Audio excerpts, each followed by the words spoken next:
Oke, Assalamualaikum warahmatullahi wabarakatuh. Assalamualaikum warahmatullahi wabarakatuh. Perkenalkan, saya Abimanyu, aku mau Widodo dengan NIM 131-22035. Perkenalkan, saya Nabil Faliutama dengan NIM 131-22013.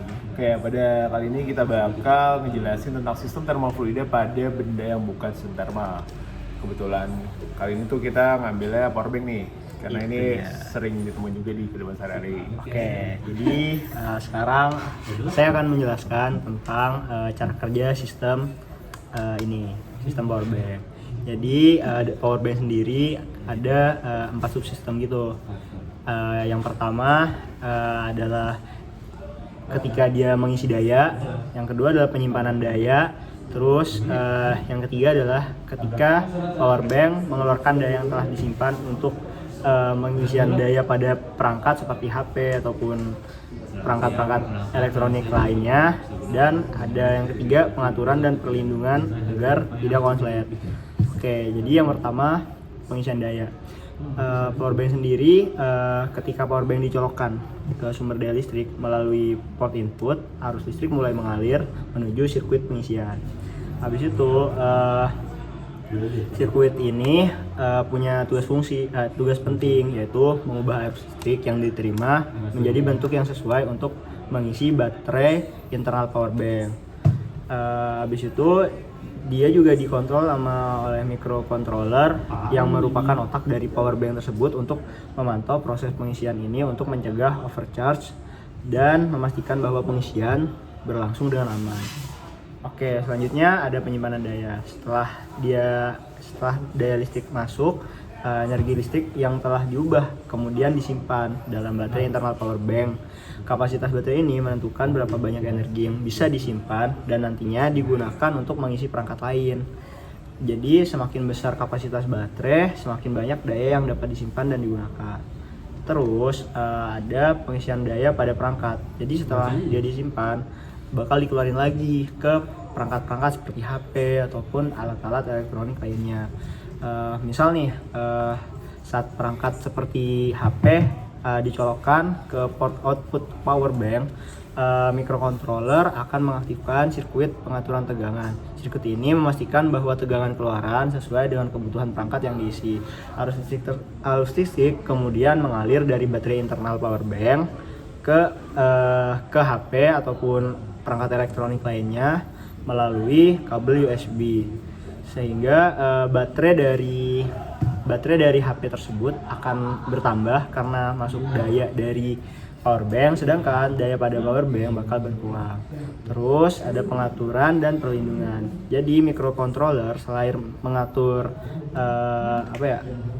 masuk keluarnya daya, dia juga bertanggung jawab untuk mengawasi semua operasi dalam powerbank, termasuk memantau tegangan dan arus listrik. Ini dilakukan untuk mencegah over discharge atau pengosongan daya berlebihan dan short circuit kayak konslet gitu, yang bisa merusak perangkat powerbank ataupun smartphone ataupun perangkat elektronik lainnya. Selain itu, ini juga bakal ngasih indikator gitu, daya yang tersimpan pada powerbank ada berapa gitu.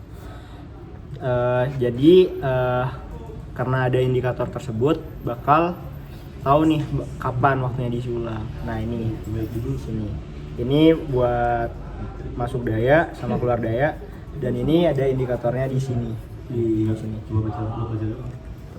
Nah, terus habis itu kan tadi kan judulnya adalah aspek kita harus memperhitungkan juga, kayak menjelaskan juga tentang aspek termofluida. Jadi apa sih aspek termofluida yang ada di powerbank ini?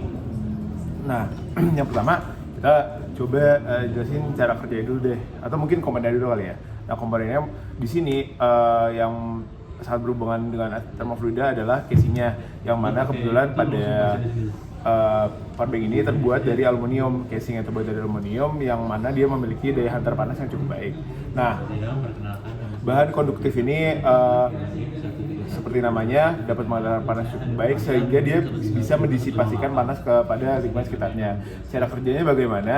Yaitu panas yang dihasilkan dari proses yang dilakukan pada powerbank ini, pada pengisian daya kepada perangkat, yaitu proses pengeluaran daya yang telah disimpan, itu juga menghasilkan panas yang mana itu harus dikeluarkan. Kalau tidak dikeluarkan dapat menyebabkan penurunan performa, juga jika memang sangat berlebih dapat membahayakan penggunanya sendiri, sehingga dia juga harus memenuhi standar-standar yang diterapkan untuk dapat dijual di masyarakat. Lalu topik-topik apa saja yang terlibat pada powerbank ini, pada termofluida yang terjadi ketika ada proses di powerbank ini.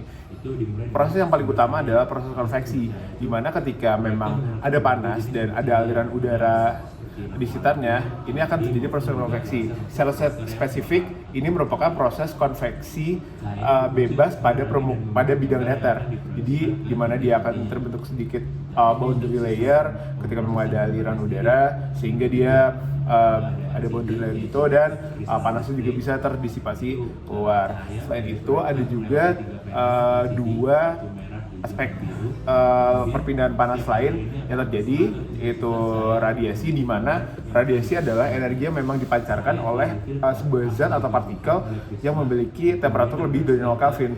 Jadi ketika memang ada benda lain, contohnya seperti mouse ini, ketika memang ada temperatur yang berbeda, maka dia powerbank yang lebih panas akan mentransferkan panas kepada lingkungannya dalam bentuk energi. Nah, lalu yang terakhir adalah konduksi. Jika memang benda ini diletakkan contoh pada dalam tas, misalnya tertempel pada mouse ini, dia akan mengalirkan energi panas kepada mouse ini melalui radiasi yang mana timbul akibat kontak di antara dua benda tersebut. Oke, sekian dari penjelasan kami tentang termofluida pada benda non-termofluida ini. Terima kasih telah dijelaskan. Terima kasih telah menonton. Kami pamit undur diri. Wassalamualaikum warahmatullahi wabarakatuh. Saya kemudian diarahkan melalui lensa. Udah, kata aja ntar.